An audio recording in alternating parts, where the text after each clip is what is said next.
দর্শক বন্ধুরা, আমরা এই মুহূর্তে রয়েছি কল্যাণীতে, এবং কল্যাণীতে এই যে ব্যালকনিটা দেখতে পাচ্ছেন, এটা কার ব্যালকনি জানেন?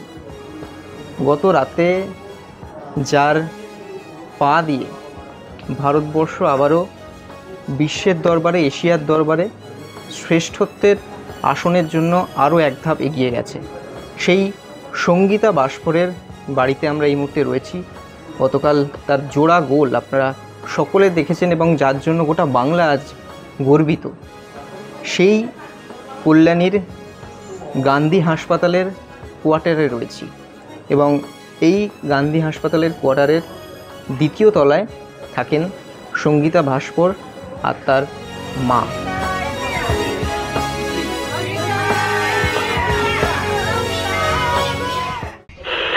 আকাশবাণী কলকাতা, শুরু হচ্ছে মহিলা মহল। উপস্থাপনা ও প্রযোজনায় বেলা দে। এখানকার প্রতিবেশীরা বলছিলেন, এখানে যারা ছোট ছোট ছেলেমেয়েরা তারা সঙ্গীতাদের দেখে ফুটবল খেলায় আসতে চায়। কেন সঙ্গীতাদের বলছি? কারণ আমরা এই মুহূর্তে দ্বিতীয় তলায় দাঁড়িয়ে রয়েছি, এবং এর প্রথম তলায় আপনারা হয়তো এক্সট্রা টাইম বাংলার আর্কাইভে গেলে দেখতে পারবেন, প্রথম তলায় কে থাকে জানেন? আমাদের মোহনবাগানের রাজ বাস্ফোর। প্রথম তলায় মোহনবাগানের রাজ বাস্ফোর, দ্বিতীয় তলায় ইস্টবেঙ্গলের সঙ্গীতা বাস্ফোর তথা ভারতীয় দলের এই মুহূর্তের রানী।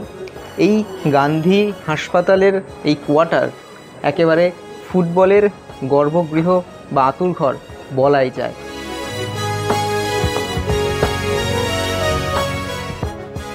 থেকে শব্দ বেরোচ্ছে না। আমাদের বাচ্চারা এখানে ছোট ছোট যারা বাচ্চারা, যারা 2.5-3 বছরের বাচ্চারা, তারা আগে হাঁটা পরে শেখে, আগে ফুটবলটা শেখে, ফুটবলটা কিভাবে মারতে হবে।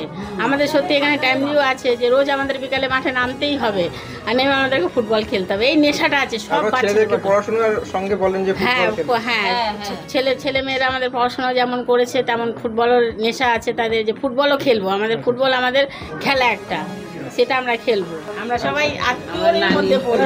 আপনি তো রাজ বাস্ফোরের মা। আচ্ছা আচ্ছা, আমি চিনতে পেরেছি। আমি আপনার বাড়ি এসেছিলাম। আচ্ছা, আপনাদের এই কোয়ার্টার তো পুরো ফুটবলের কোয়ার্টার হয়ে গেল। ছেলে মোহনবাগানে খেলছে, আপনার ছেলে মোহনবাগানে খেলছে, সঙ্গীতা ইস্ট বেঙ্গলে খেলে, ইন্ডিয়া টিম খেলে, পুরো এটা তো মানে ফুটবলের আঁতুড়ঘর বলা চলে। এখানে বেশিরভাগ ফুটবলেরই চ্যাম্পিয়নরা থাকে, বেশিরভাগ। রাজ কোথায় এখন? এখন তো প্র্যাকটিসে আছে। আচ্ছা আচ্ছা, বাহ।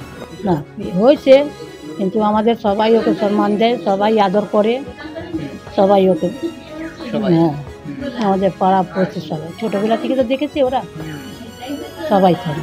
এখান থেকে তো বেশি সাথে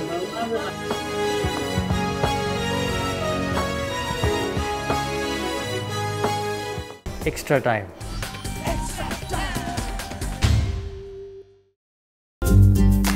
লেটেস্ট নিউজ আর এক্সক্লুসিভ ভিডিওর সঙ্গে আপডেট থাকতে এখনই সাবস্ক্রাইব করুন আমাদের ইউটিউব চ্যানেল। বেল আইকনে ক্লিক করতে ভুলবেন না যেন।